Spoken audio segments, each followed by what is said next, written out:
Brahmapur millennium communication cable TV संस्थार अंशीदार टंका नहीं एसपी द्वारस्थ cable operator Brahmapur millennium network संस्थार प्राय 27,27,800 टंका संस्थार समस्त अंशीदान मध्य समान भाव में बांटा दाबी करी चलित 15 तारिख में प्रथमे ब्रह्मपुर टाउन थाना द्वारस्थ होते बहु केबुल ऑपरेटर टाउन थानारू कौनसी प्रकार सुफल न मिलवा अनुभव करी आज ब्रह्मपुर एसपी को साक्षात करथिले। संस्थार मुख्य दायित्व तुलाइथिले संजय कुमार माझी, प्रदीप कुमार पृष्टि, यू रामाराव एवं प्रवीर कुमार पात्र। उपरस्थ 4 जनक नारे आज ब्रह्मपुर एसपी श्रवणा विवेक को भेटी न्याय भिक्षा करथिले। ब्रह्मपुर सिविल कोर्ट द्वारस्थ हेबा पई एसपी कहछंती एवं जमा थिबा टंका समस्त केबुल ऑपरेटर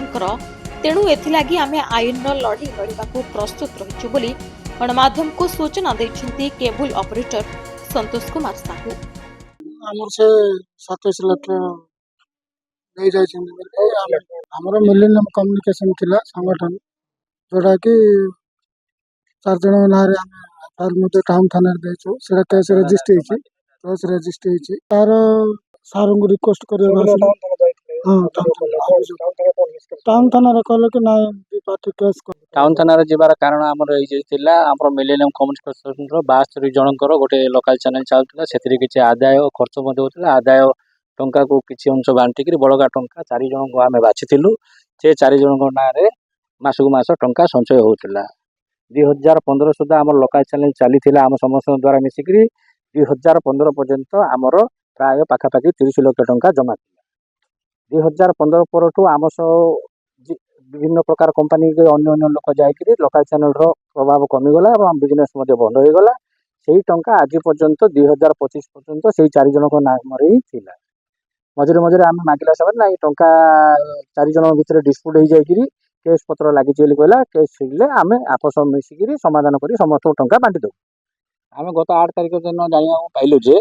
से मैंने 4 जन भितर निजे निजे विषय से आपस मिली मिसिकी टंका उठी निजे निजे बांटी देते ये समय मध्य आम किसी केबल ऑपरेटर जाना पाइले टंका वितरण कर देते पचारे कहीं 2 जन कहले ना यहाँ 80 जनकर पैसाटा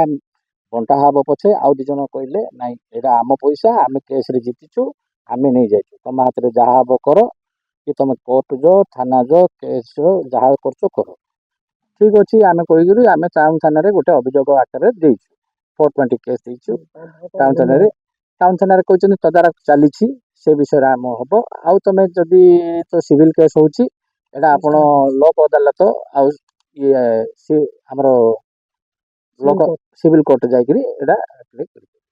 एसपी आस्तिलु एसपी मध्य आम ए प्रकार चिटिंग होईची बेली जणाया पई रिक्वेस्ट करबा आस्तिलु एसपी को मध्य एडवाइस पाइलु जे आम सेमिति किछि